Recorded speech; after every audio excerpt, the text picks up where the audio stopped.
Hey Dean, I'm so excited to be with you here. So, just for the audience that is watching, that I want to say we're here with Dean MacAdam. I believe one of the most loved Ravensburger artists and like loved artists in general. And if you need some kind of like a who is Dean MacAdam, I guess you probably already know, but here is one reminder of what he creates, some of the amazing puzzles that he created. And today, Dean is going to tell us a lot of things that we would love to know about him. So, Dean, great to have you here. Well, thank you so much. I appreciate your time and you doing this. And I can see behind you, you are a super fan of Ravensburger, and it's we've also met a couple times. That's good to say. So yeah, I feel like we kind of know each other. So this would be a nice conversation, a little bit more in depth than we've had at previous times that we've met. So yeah, Yeah, looking we've forward to been it. surrounded by a lot of people in nationals twice when we met, and I think that in both of them, actually, your puzzles have been part of. So, Yeah, I was pretty fortunate to have that. It was actually my first time being in a competition kind of setting. Prior to attending one of those, I didn't even really realize that those kind of competitions existed.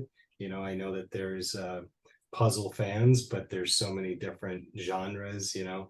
Um, People that are into speed competitions or doing like 40,000 piece puzzles. There's just like a whole wide gamut, and I'm kind of learning as I go along. But it was a lot of fun to be a part of it.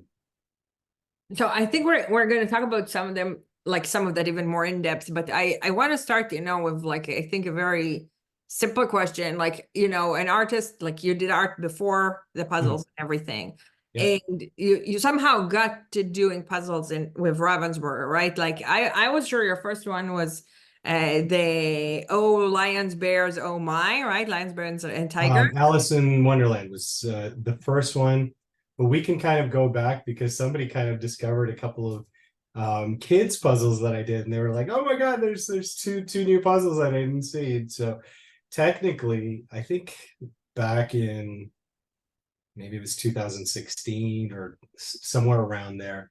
Um, I used to do a lot of kids work, still do occasionally. So I worked on this assignment, and it was funny because the artwork was actually never used. I got paid, the client just didn't end up going with the project. It was kind of this in-depth project, and I did maybe I think 10 different designs. And I don't know if Ravensburger actually, I think they reached out to me. They probably saw it on my website and thought that a couple of those pieces would be appropriate for kids puzzles. And I was like, yeah, sure. So they repurposed the art for puzzles. Initially, I think it was robots theme puzzle, and there was a space theme, and they used it for, I want to say, like 100 piece count for one of them for kids, and the other one was a little bit smaller, maybe 50 or 35 piece count. And the original art was actually used for lenticular cups, or it was supposed to be. So it was this kind of 3D, um, not animated, but if you move the cup around, the artwork would kind of would move. And unfortunately, that project never developed, but I still used it for my own advertising. And Ravensburger saw it, and we worked out an agreement, and they used it for the kids puzzles. And yeah, it ran for I think a couple of years. I think there's like a 3-year contract on those. And They don't continue actually with a lot of puzzles, for a very long. Like, I mean, a lot of them are being produced for a few years and then they kind of discontinue them. yeah, for sure. Yeah, but that was my first introduction, and for me, it was great because it was repurposed art. I didn't have to really develop anything, and I got some royalty payments out of it, so I was like, well, I kind of like this. It worked out well, and then I think in 2019, this is kind of my first introduction with adult puzzles. And in 2019, I was part of a group art show, and it was Alice in Wonderland themed. Yeah, that was the piece that I did. It's a digital piece. And forgive me if some of the people that listening that might have already heard this story, but it was part of this group art show, and I did this theme. It was Alice in Wonderland, or Alice Through the Looking Glass, and it kind of coincided with a Tim Burton movie that was coming out at the time. So the art show was kind of part of that, and there was it was in Southern California. It was in a gallery setting, and friends of mine were involved, and a lot of other artists. And I got a really good reception with that particular piece of art. And I thought, I maybe it could be used for a puzzle. Ah, So yeah, so I contacted Ravensburger. I had somebody I was working with, a manager at the time, and she looked at the artwork and said, "Yeah, I like it. I see something there, but it's a vertical piece as opposed to a horizontal piece." oh, so they probably Right. need to change it. Yeah. So I was like, oh, okay. Well, and then I thought, I still like it. I said, what if I extended the sides? Like we keep the scene, but What was there basically? Like I it would guess was it mainly that. was where you see the flowers, do you see the flowers to the right? Right, go up, The up, up. flowers, this one. No, Like, no, I'm sorry. The flowers in the middle next to the Queen of Hearts. The okay, here. right there, perfect, perfect. And then I think I had it to the caterpillar, right about there. Okay. So it So was like right down the get center, around that exactly. kind of tree in the middle. That was the You know, original. and I could actually provide you the original so you can see I it. want to see the original. I think everybody want to see it. And Yeah, I yeah. never heard the After we story. finish, I'll just we'll make a note of it and I'll show it to you. So I spent maybe 3 weeks kind of developing the sides, and then I presented it again, and they were like, okay, yeah, we kind of see it. And I don't remember the response being like, oh my God, we gotta use this right away. It wasn't like that. It was, I think I had to be a little persistent, and I kept calling, like, what do you think? What do you think? And like, yeah, yeah, yeah. But it wasn't immediate. I think it took maybe a month or two of negotiations, and then finally they decided, okay, we're gonna go with it.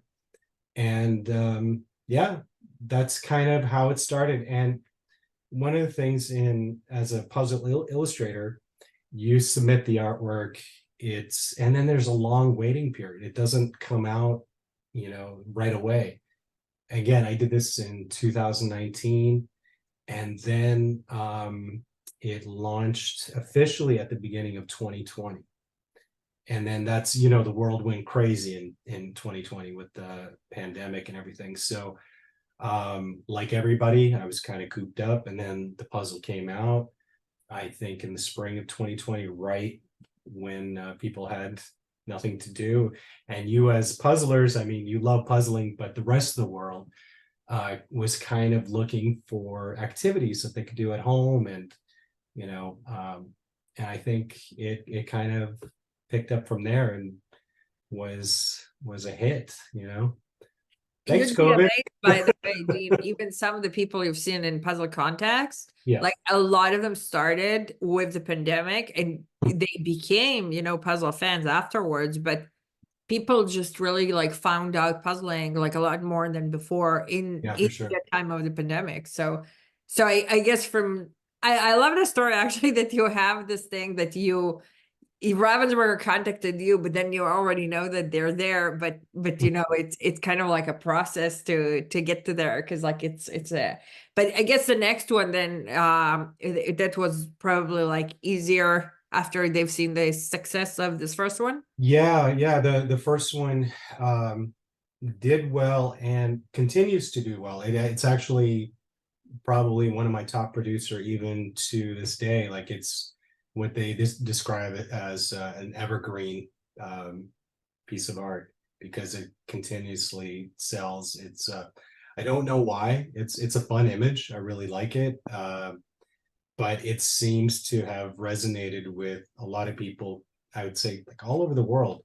And that it goes to say it's also the subject matter. People know of Alice in Wonderland. You know, they've heard the story before. So yeah, it did really well. So with that, we decided to the following year, I did The Wizard of Oz. So lions and tigers and bears, oh my. So just kind of keeping in vein with the other puzzle, that kind of same theme. And that one was doing well.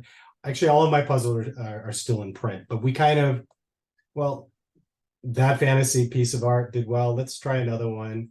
And then that did well. Then let's try another one. So then all of a sudden we had kind of this series developing, the classic tales.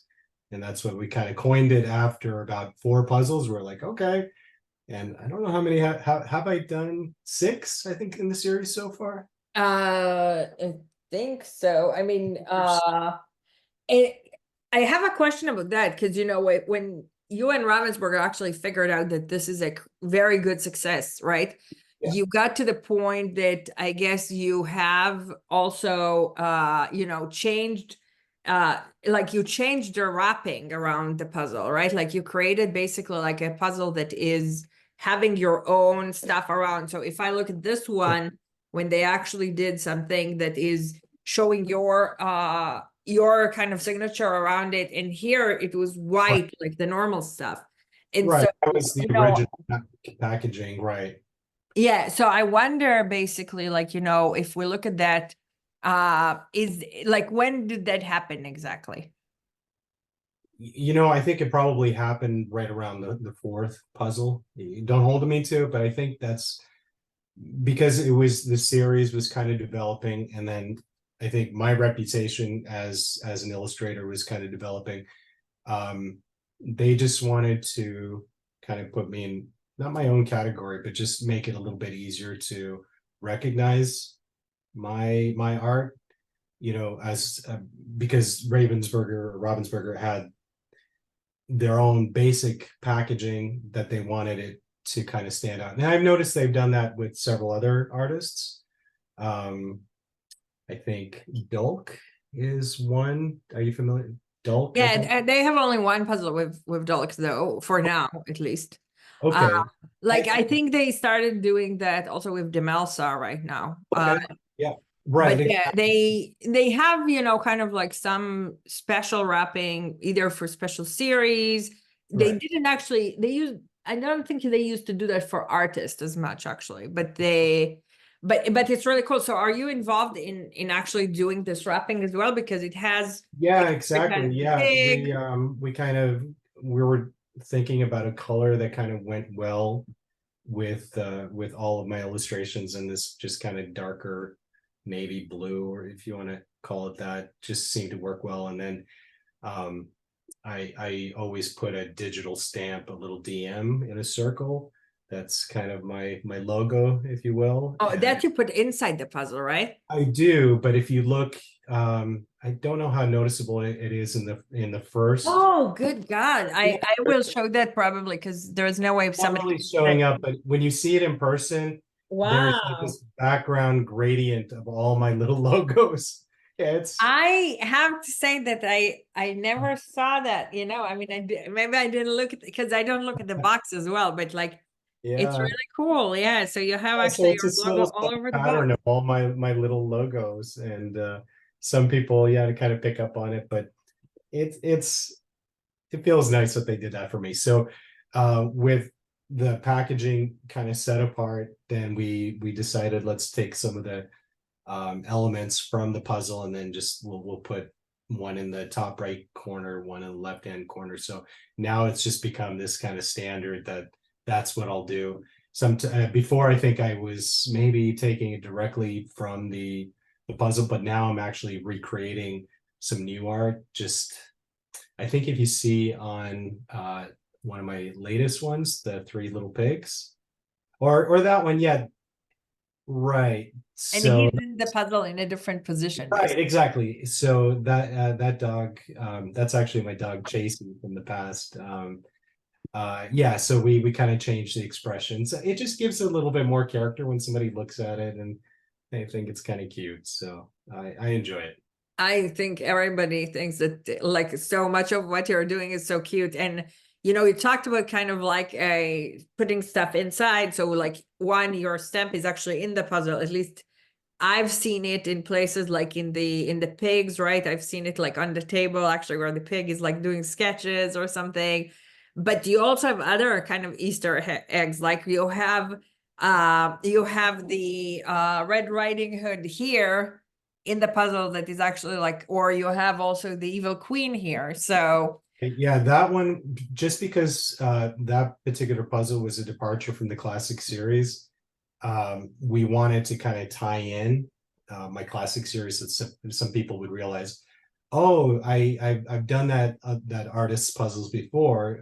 Let me try this one. It was kind of a tie-in because I don't want to be stuck to only doing classic series for the rest of my life. I want to be able to do different types of puzzles. So that one was just a tie-in from the classic series to some of the newer stuff that I've been working on. So I think the question about the classic, and you have, of course, the very much different, which is the birds, right? That you actually did.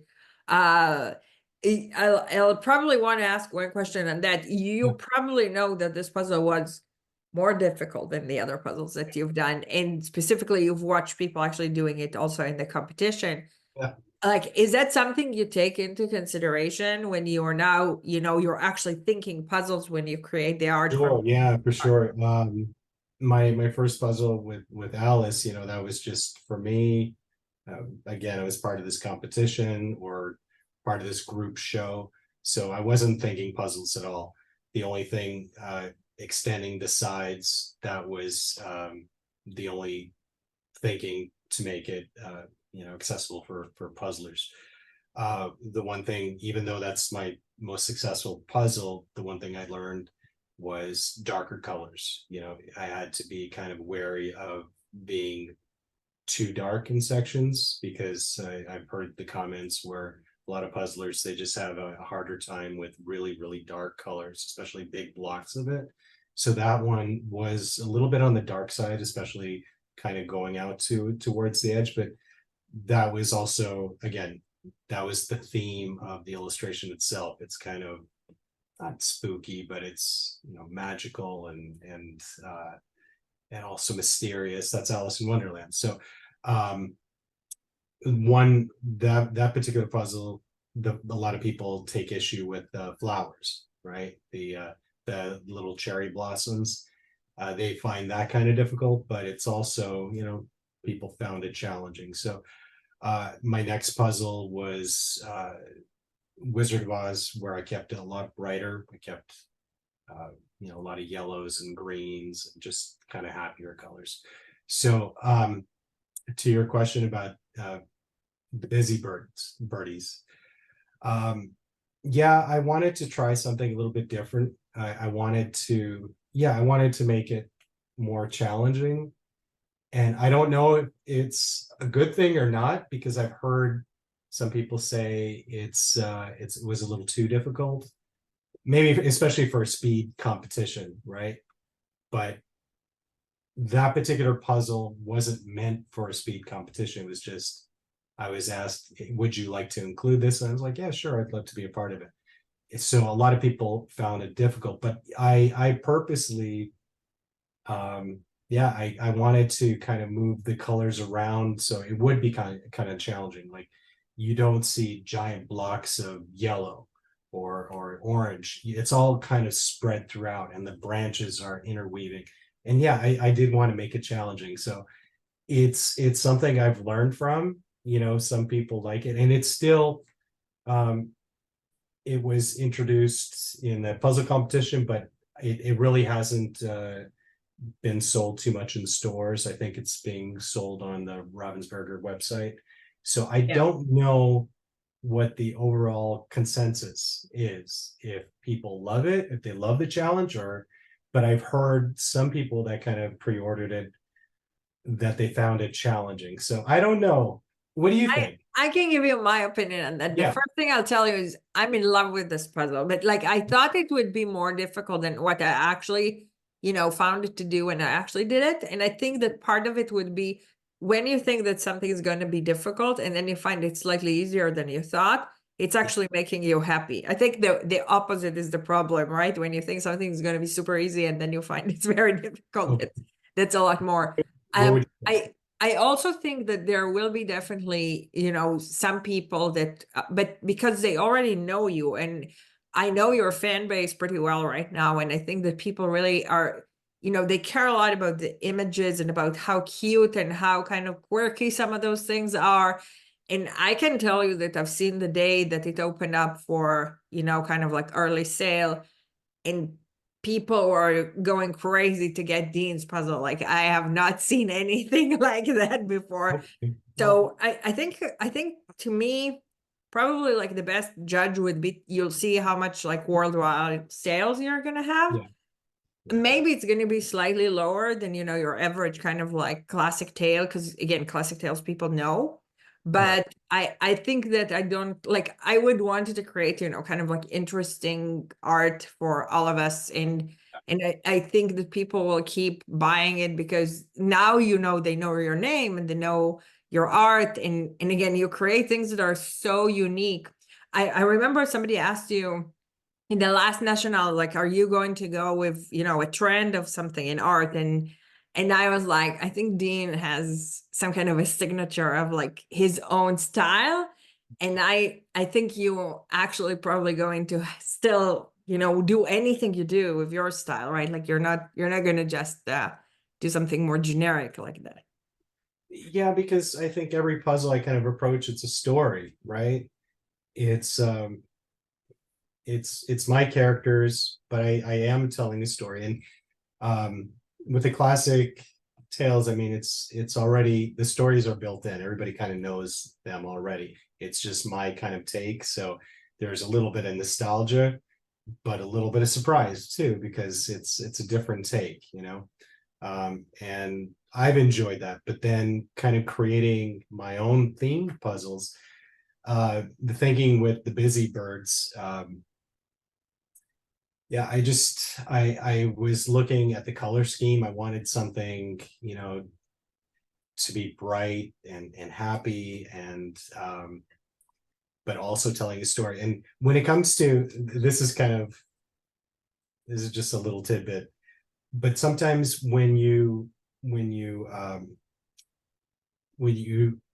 zoom out or zoom out, and you see just like the artwork as a postage stamp, how does it look? Is it compelling? Is it something you want to kind of see bigger? And I think with the busy birds, when I kind of zoomed out, I liked the colors, and it was just kind of compelling that you wanted to kind of see a little bit more of the image. And a lot of times when people are wanting to buy a puzzle, that's all they see. They see just this little postage stamp on Amazon or whatever site they're looking at. So you have like a second to kind of catch somebody's attention. They don't see all that detail. They just see like this little postage stamp of color. And I think with Busy Birdie, when I see the colors from a distance, they're kind of compelling, and just kind of, you want to kind of see it. And Oh, also, now I understand what you mean zoom out. You mean like you make it like a tiny thing the way you are going to look at it at Amazon and kind of say, oh, can they do something nice from there or not? because I've seen beautiful puzzles, but when they're small, you don't really see, maybe they could be a little darker, or just something's not compelling. But when you zoom in and you see all the details, it's beautiful. It's like, oh, I didn't notice that. But I want to be able to kind of catch somebody's attention right from the beginning.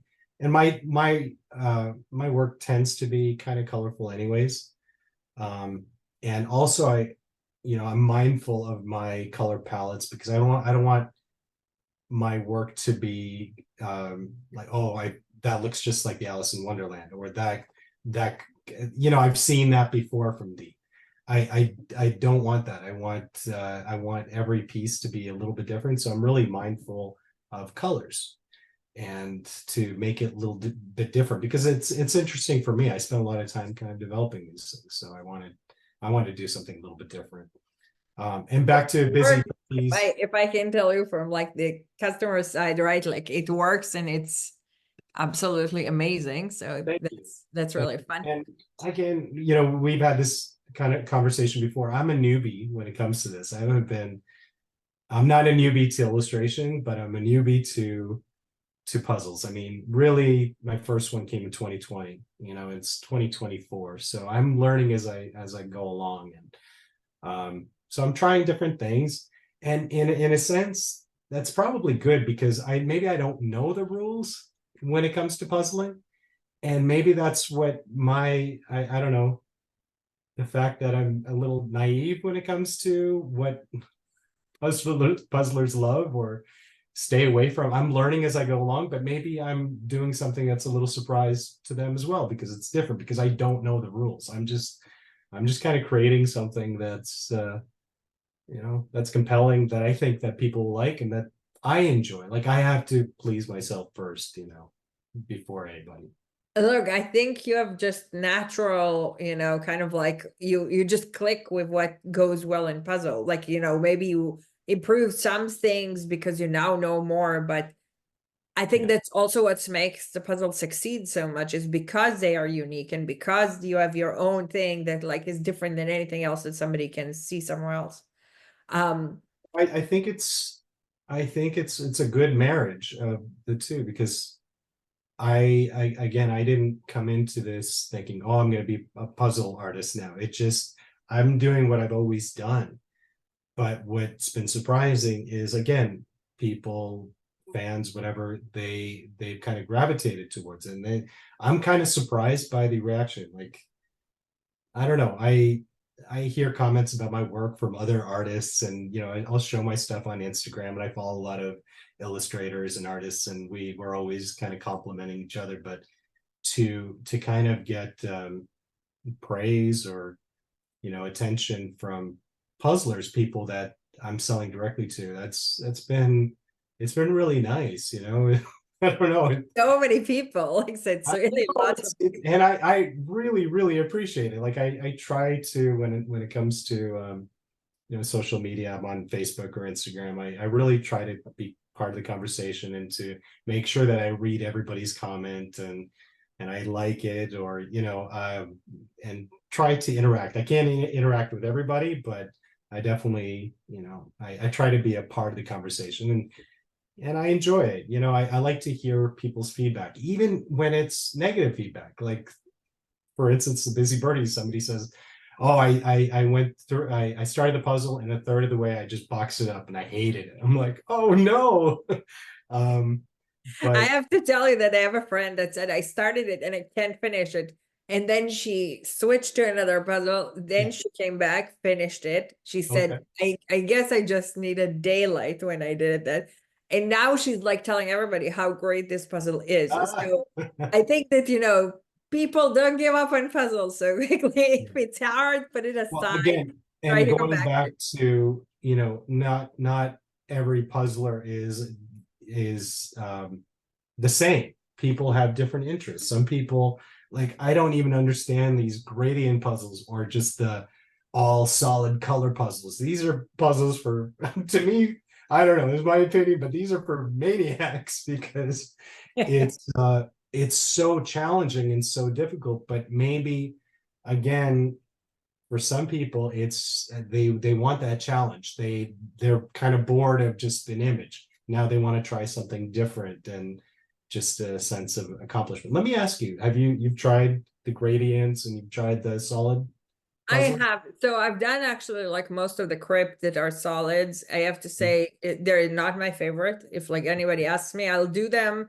because I do all the puzzles pretty much. But it's if you give me kind of like pick five, which one you like, which one would you take to like a deserted island, it wouldn't be those. No. Uh, No. I will take something that the image is more fun. And, I think that creating the image from pieces is like what's making me have a fun.